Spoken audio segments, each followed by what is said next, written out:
এইখিনি ৰেডি হৈ গ'ল আৰু মই টেষ্ট কৰি চাওঁ দেই। বহুত টেষ্টি হৈছে। কি খবৰ আপোনালোকৰ? আজিতো 11টা বাজিলে, 11:30 আৰু লাঞ্চ বনাবলৈ লৈছোঁ। লাঞ্চত আজি বনাম এয়া মুগা লেটা খাই কোনে কোনে ভাল পায়। আৰু যিহেতু মই আজি পাকঘৰৰ পৰাই ষ্টাৰ্ট কৰিছোঁ ভিডিঅ'টো।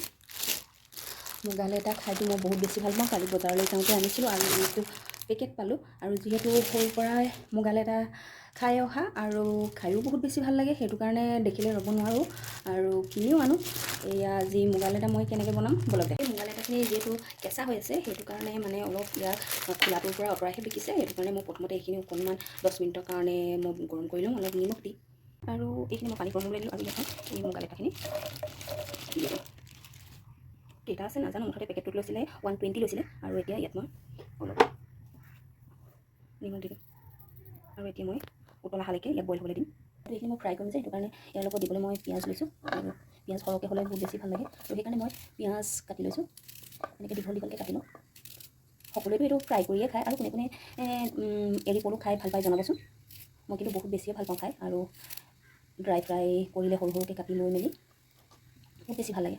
আৰু সৰুৰ পৰা যিহেতু খোৱা অভ্যাস আছে, আৰু সেইটো কাৰণে এতিয়া দেখিলে মানে পালে খাব মন যায়। আৰু এইখিনিতো পিঁয়াজ এনেকৈ কুটি ল'লোঁ, আৰু ইয়াত দিম দুটামান কেঁচা জলকীয়া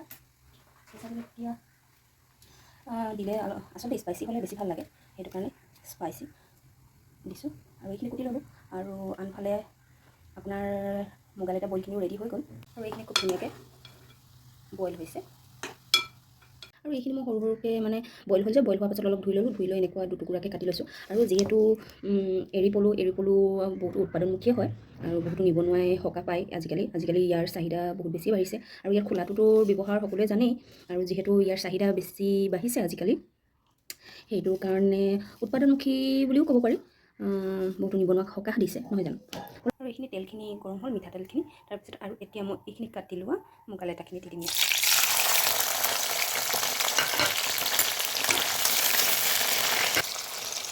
আৰু এইখিনি তেলত দি দিলোঁ। মই তেলৰো সৰহকৈ দিছোঁ, সৰহকৈ দিলে খায়ো ভাল লাগে। তাৰপিছতে আৰু বিশেষকৈ হাই প্ৰেছাৰ থকা মানুহবিলাকে বৰকৈ বেছি এইটো নাখাব দেই, অলপ ফ্ৰাই কৰি ল'ম। আৰু এতিয়া ইয়াতে মই নিমখ আৰু হালধি দি দিম। আৰু এইটো খুব সুন্দৰকৈ লৰাই কম জুইত সিজিবলৈ দিম। আৰু কোনে কোনে এনেকুৱা মুগা লেটা মানে এৰি পলু খাই ভাল পায় জনাবচোন। আৰু এইখিনি প্ৰায় 10 মিনিটমানৰ পাছত মই কম জুইত সিজিবলৈ দিলোঁ। আৰু এইখিনি চব কিমান টেষ্টি লাগিছে দেখিবলৈ। এতিয়া ইয়াত মই এইখিনি পিঁয়াজ আৰু জলকীয়াখিনি দি দিম।